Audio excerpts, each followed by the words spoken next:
இந்த ஜூலை மாதம் 8ஆம் தேதி செவ்வாய்க்கிழமை இந்த காலையில இந்த வார்த்தை கேட்டுக்கொண்டிருக்கக்கூடிய நீங்கள் ஒவ்வொருவரும் ஆசீர்வதிக்கப்பட்டவர்கள். நீங்க ரொம்ப ரொம்ப நல்லா இருப்பீங்க. இன்றைக்கு நீங்கள் நலமாய் இருப்பதற்காகத்தான் ஆண்டவர் இந்த காலையில உங்களுக்கு வளமான கிருபைகளை தந்து ஆசீர்வதித்திருக்கிறார். அந்த கிருபை தான் இன்னைக்கு இந்த வார்த்தையை நீங்க கேட்கும்படி அது செய்து கொண்டே இருக்கிறது. இன்னைக்கும் பாருங்க, இந்த காலையில நம்முடைய கடமைகள் பொறுப்புகள் எல்லாவற்றையும் நிறைவேற்றுவதற்கு நம்ம தயாராயிட்டோம் இல்லையா? படிக்க ஆயத்தமாயிட்டோம். படிக்கக்கூடிய பிள்ளைகள், உழைக்கக்கூடிய பிள்ளைகள், வீட்டு வேலை செய்யக்கூடிய பிள்ளைகள், அதுக்கு நம்ம இப்போ இந்த காலையில தயாராயிட்டோம் இல்லையா? பணிக்கு செல்ல வேணும், பயணிக்க வேணும், வாகனத்துல டிராவல் பண்ணணும், அதற்கான ஒரு ஆயத்தத்துல நம்ம இறங்கிட்டோம். ஏன் ஒவ்வொரு நாளும் நம்ம லைஃப்ல இதையெல்லாம் செய்யணும்ன்ற பொறுப்பு நமக்கு இருக்கு. கடைக்கு போகணும், ஏன் அது நம்முடைய பொறுப்பு. வீட்டை சுத்தம் பண்ணணும், ஏன் அது நம்முடைய பொறுப்பு. சமைக்கணும், ஏன் அது என்னுடைய பொறுப்பு.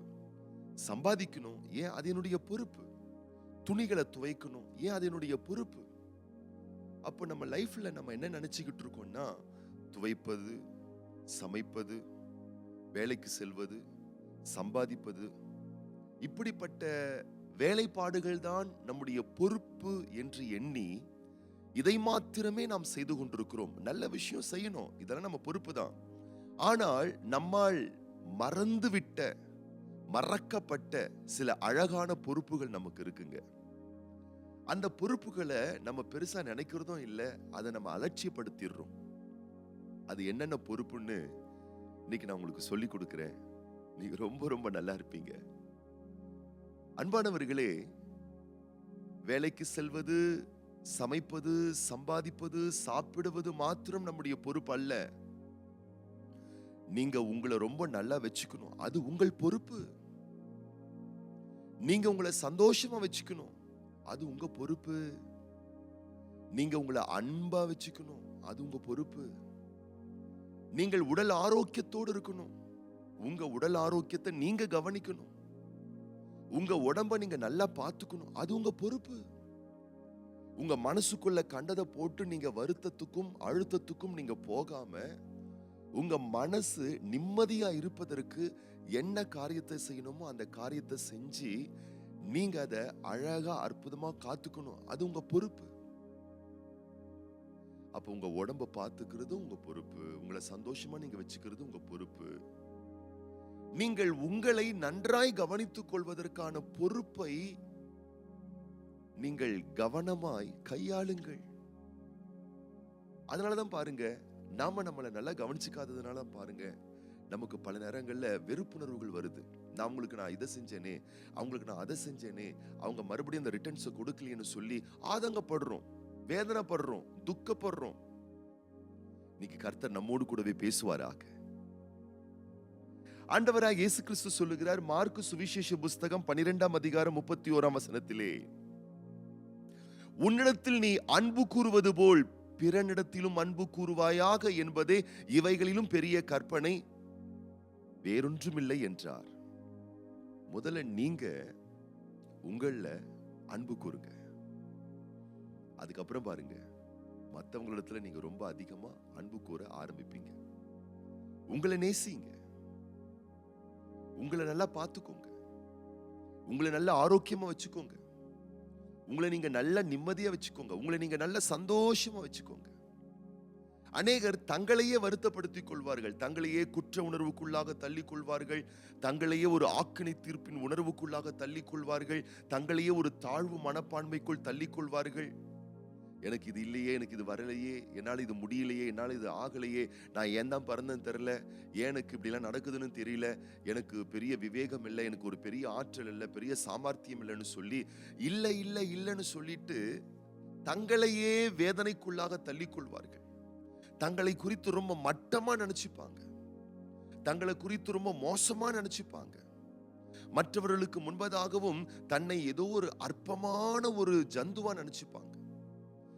சிலர்கிட்ட போயிட்டு நல்லா கேஷுவலா பழக கூட உங்களுக்கு வராது. எனக்கு சரியான அழகு இல்லையே, திறமை இல்லையே, பேச்சு திறன் இல்லையே, ஆற்றல் இல்லையே அப்படின்னு ஒரு பரிதவிக்கப்பட்ட மனநிலையோடு தங்களையே உருவக்குத்திக் கொள்வார்கள். என் அன்பு குழந்தைகளே, அன்பான பிள்ளைகளே, உங்களை நீங்க நேசிங்க. நீங்க ரொம்ப ரொம்ப நல்லா இருப்பீங்க. நீங்கள் எவருக்கும் நீங்கள் சளைத்தவர்கள் கிடையாது. நீங்கள் எவருக்கும் முன்பதாக மோசமானவர்கள் கிடையாது. தேவனுடைய பார்வையிலே நீங்கள் கனம் பெற்றவர்கள். படைத்த தேவன் சொல்லுகிறார், நீ என் பிரியம், நீ ரூபவதி, உன்னில் பழுதொன்றும் இல்லை என்று அவர் உங்களை வர்ணிக்கிறார். இந்த காலையிலே படைத்த தேவன் உங்களோடு கூடவே பேசிக் கொண்டிருக்கிறார். உங்களை நேசிங்க. பிறகு பாருங்க, நீங்க எல்லாரையும் நேசிக்கக்கூடிய நபரா மாறுவீங்க. உங்களை முதல்ல நல்லா வச்சுக்கோங்க. உங்க மேல அக்கறை செலுத்துங்க.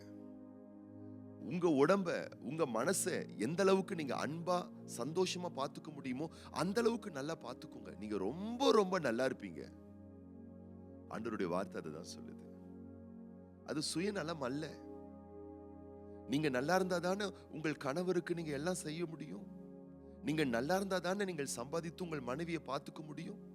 நீங்க நல்லா இருந்தா தானே உங்க அப்பா அம்மாவை நீங்க பார்த்துக்க முடியும். நீங்க நல்லா இருந்தா தானே உங்க பிள்ளைங்களை பார்த்துக்க முடியும். அப்ப முதல்ல நீங்க உங்களை நல்லா பார்த்துக்கோங்க. உங்க ஆரோக்கியத்தை நல்லா பார்த்துக்கோங்க. உங்கள் உடல்நிலையை நல்லா பார்த்துக்கோங்க. உங்களை அதிகமா நேசிங்க. உங்களை எந்த அளவுக்கு நல்லா வச்சுக்க முடியுமோ, உங்களை எந்த அளவுக்கு அன்பா வச்சுக்க முடியுமோ, உங்களை எந்த அளவுக்கு சந்தோஷமா வச்சுக்க முடியுமோ அந்த அளவுக்கு உங்களை பெஸ்டா வச்சுக்கோங்க. நீங்க ரொம்ப ரொம்ப நல்லா இருப்பீங்க. இந்த நாள்ல உங்களுக்காக நான் ஜெபம் பண்ண போறேன். நீங்க வளமோடு வாழ நான் ஜெபம் பண்ண போறேன். நீங்க சந்தோஷமா வாழும்படி நான் ஜெபம் பண்ண போறேன்.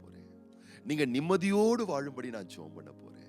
நீங்க ஆரோக்கியத்தோடு வாழும்படி நான் ஜெபம் பண்ண போறேன். விசேஷமா நீங்க உங்களையே நேசித்து வாழும்படி நான் உங்களுக்காக நான் ஜெபம் பண்ண போறேன். யார் என்ன நேசிக்கிறாங்க, அவங்க என்ன நேசிக்க மாட்றாங்க, அவங்க என்ன மதிக்க மாட்றாங்க, அவங்க என் மேல அன்பு வைக்க மாட்றாங்க, அவங்க என்ன கனப்படுத்த மாட்றாங்க, இதெல்லாம் ரெண்டாம் பட்சங்க. முதல்ல நீங்க உங்களை மதியுங்க. முதல்ல நீங்க உங்களை கனப்படுத்துங்க. முதல்ல நீங்க உங்க மேல அக்கறையா இருங்க. முதல்ல நீங்க உங்க மேல அன்பா இருங்க. முதல்ல நீங்க உங்க மேல கருணையா இருங்க. சிலர்லாம் பாத்தீங்கன்னா சரியா சாப்பிடுறது கிடையாது. தங்களுடைய உடலை வருத்திக் கொள்வார்கள், தங்கள் ஆரோக்கியத்தை கெடுத்துக் கொள்வார்கள், தங்கள் உடல்நிலையை பாழாக்கி கொள்வார்கள். தேவையில்லாம எப்ப பார்த்தாலும் சோசியல் மீடியால இறங்கி போனை பார்த்து பார்த்து பார்த்து தன்னுடைய கண்களை கெடுத்துக் கொள்வார்கள். வாகனத்திலே பயணிக்கும் பொழுது, இருசக்கர வாகனத்திலே பயணிக்கும் பொழுது கவனத்தோடு பயணிக்காமல் அதீத வேகத்தில் சென்று பார்த்தீங்கன்னா எத்தனை விபத்துக்கள், உடல் உறுப்புகளை இழந்து விடுவார்கள். உங்களை நேசிங்க. உங்களை நீங்க நல்லா பார்த்துக்கோங்க. உங்களை மதியுங்க. உங்களை கனப்படுத்துங்க. அதன் பிறகு நீங்க உங்களை சார்ந்தவர்களை நேசிப்பதற்கான சாத்தியக்கூறுகள் உங்களுக்கு உண்டாகும். அதனால நான் உங்களுக்காக விசேஷமா நான் ஜெபம் பண்ண போறேன். பிறகு இன்றைக்கு பிறந்தநாள் காணக்கூடிய அன்பு சகோதரர் எம் பிரின்ஸ் அஸ்வின், பிள்ளை எஸ் ஜாஸ்வின், இவர்களுக்காக நம்ம ஜெபம் பண்ண போறோம். அது போலவே இன்றைக்கு திருமண நாள் காணக்கூடிய பிள்ளைகளுக்காக நம்ம ஜெபம் பண்ண போறோம். கண்களை மூடி நம்ம ஜெபம் பண்ணலாமா? பரலோக பிதாவே, திருக்குமாரன் இயேசு கிறிஸ்துவின் நாமத்தினாலே சமூகத்தில் வருகின்றோம். இந்த ஜூலை மாதம் 8ஆம் தேதி இந்த செவ்வாய்க்கிழமை காலையில இந்த வார்த்தை கேட்டுக்கொண்டிருக்கக்கூடிய ஒவ்வொரு பிள்ளைகளையும் கரம் நீட்டி தொட்டு நீர் ஆசீர்வதிப்பீராக. உன்னை நீ நேசிப்பது போல் என்று சொல்லப்பட்ட அந்த வார்த்தையை நாங்கள் உள்வாங்கட்டும் அப்பா. இன்றைக்கு உம்முடைய பிள்ளைகள் தங்கள் வாழ்வில் இருக்கக்கூடிய பல வகையான பொறுப்புகளை எண்ணி கடமைகளை நிறைவேற்ற தீவிரித்திருக்கிறார்கள். எல்லா பொறுப்புகளை பார்க்கிலும் மேலான பொறுப்பு, எல்லா கடமைகளை பார்க்கிலும் மேலான கடமை, எல்லா உத்தரவாதங்களை பார்க்கிலும் மேலான உத்தரவாதம் அவரவர்கள் தங்களை அன்போடு வைத்துக் கொள்வது, அவரவர்கள் தங்களை சந்தோஷமாய் வைத்துக் கொள்வது, அவரவர்கள் தங்களை ஆரோக்கியமாய் வைத்துக் கொள்வது, அவரவர்கள் தங்களை நேசித்து காப்பாற்றி வைத்துக் கொள்வது பிரதானமானது என்பதை இந்த காலையில் நீர் எங்களுக்கு காண்பித்து கொடுத்திருக்கிறீர். அதை உள்வாங்கினவர்களாய், உணர்ந்தவர்களாய் வார்த்தை கேட்கக்கூடிய ஒவ்வொரு பிள்ளைகளும் தங்களை கவனமா பார்த்துக்க, நல்லா பார்த்துக்க, அன்போடு பார்த்துக்க, சந்தோஷமா பார்த்துக்க, தங்களை நேசிக்க ஒவ்வொரு பிள்ளைகளுக்கும் உதவி செய்யப்பா. அநேகர் தங்களை கஷ்டப்படுத்திக் கொள்ளக்கூடியவர்களாக, உணர்வு ரீதியாக உடலை வருத்தி மனநிலையிலே பல பாதிப்புகளை ஏற்படுத்தி கொண்டு தேவையற்ற சிக்கலிலே சிக்கப்பட்டு மன நிம்மதியை இழந்து பல வகையான செய்யத்தகாத காரியங்களை செயல்படுத்தி தங்கள் உடல் நிலையையும் மனநிலையும் அநேகர் பாதித்துக் கொண்டிருக்கலாம். இன்றைக்கு உடைய பிள்ளைகள் புரிந்து கொள்ளட்டும். தங்களை நல்லா பார்த்துக்கக்கூடிய, தாங்களை நேசித்துக் கொள்ளக்கூடிய, தங்களை நல்லா கவனமாய் வைத்துக் கொள்ளக்கூடிய ஒரு அழகான தெளிவான மனப்பக்குவத்தை உடைய பிள்ளைகளுக்கு தருவீராக. இன்றைக்கு அப்படிப்பட்ட ஒரு மனப்பக்குவத்தை தந்து ஒவ்வொருவரும் தங்களை அன்போடு, பண்போடு, பாசத்தோடு, நேசத்தோடு பராமரித்துக் கொள்வதற்கான விவேக திராணிகளை நீர் உம்முடைய பிள்ளைகளுக்கு தந்து ஆசீர்வதிப்பீராக. இந்த நாளிலும் பிறந்த நாட்கள், திருமண ஆண்டுகள் காண்கின்ற ஒவ்வொரு பிள்ளைகளுக்காக நாங்கள் ஜெபிக்கின்றோம் தேவனே. விசேஷமான நாட்களை காணக்கூடிய ஒவ்வொரு பிள்ளைகளுக்கு வேண்டிய கிருபை, பலன், ஆற்றல், விவேகம், ஞானம் எல்லாவற்றையும் விசேஷமாக தந்து ஆண்டுகளை நன்மைகளால் முடிசூட்டுகிற தெய்வம் ஒவ்வொரு பிள்ளைகளுக்கு நீர் தந்திருக்கக்கூடிய நாட்களை, ஆண்டுகளை, காலங்களை நன்மைகளால் முடிசூட்டுவீராக. உடைய வல்ல நல்ல நாமத்திற்கே மகிமை வர பண்ண வேண்டுமென ஆண்டவர் இயேசு கிறிஸ்துவின் ஆசீர்வதிக்கப்பட்ட நாமத்தினாலே நன்றி செலுத்தி ஜெபிக்கிறோம் எங்கள் நல்ல பிதாவே. ஆமென். உங்களை நல்லா பார்த்துக்கோங்க, உங்களை அன்பா பார்த்துக்கோங்க, உங்களை சந்தோஷமா வச்சுக்கோங்க. இன்னைக்கு நீங்க ரொம்ப ரொம்ப நல்லா இருப்பீங்க.